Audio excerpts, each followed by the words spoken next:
Imagine standing before a structure so massive, it held the record as the tallest building on Earth for 3,800 years.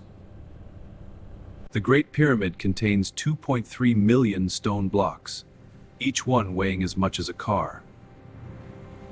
Built without modern machinery. To understand the pyramids, we must go back 5,000 years, to the banks of the Nile, where one of humanity's greatest civilizations was just beginning. At its peak, Egypt was ruled by a god-king, the pharaoh, a being believed to be the bridge between humans and the divine. Around 2560 BC, Pharaoh Khufu made a decision that would echo through eternity. He would build a tomb unlike anything the world had ever seen. The pyramids were not built by slaves. They were built by skilled, paid Egyptian workers, proud craftsmen who fed their families on this work. But here's what baffles every engineer alive today.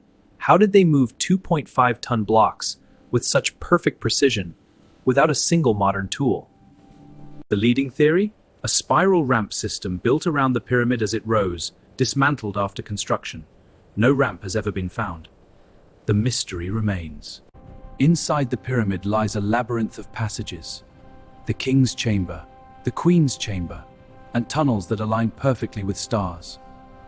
The Great Pyramid's shafts point directly at Orion's belt and the North Star. Ancient Egyptians believed the pharaoh's soul traveled these shafts to join the gods. While the pyramids rose, millions of Egyptians lived rich, complex lives.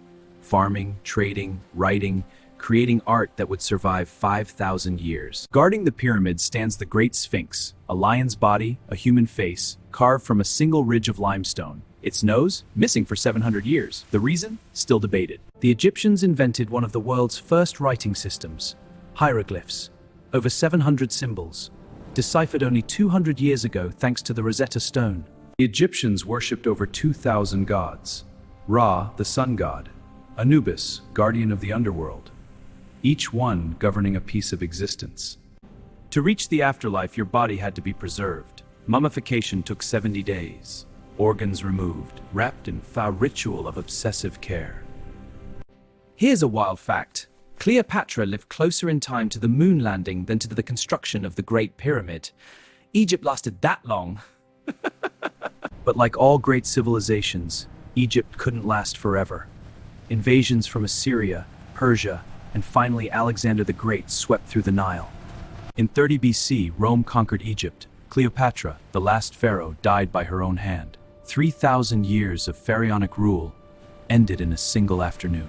Yet the pyramids survived, the temples survived, the art survived. Sand buried them, protected them, until 19th century archaeologists began to uncover what was lost. In 1922, Howard Carter cracked open Tutankhamun's tomb, untouched for 3,000 years. Inside, 5,000 artifacts, and the most famous golden death mask in history. Egypt's legacy is everywhere. Our calendar, our architecture, our concept of the afterlife. Even the obelisks you see in Paris, London, and Washington, D.C., stolen from Egypt. And yet, we still don't know everything. Hidden chambers may still exist inside the Great Pyramid. Unexplored tombs, secrets buried 60 feet underground, waiting. The Great Pyramid is the only one of the 7 wonders of the ancient world still standing. Every other wonder, gone. Egypt's pyramid refuses to fall. 5,000 years later, we are still asking the same question that every human before us asked, standing at the base of the Great Pyramid. How?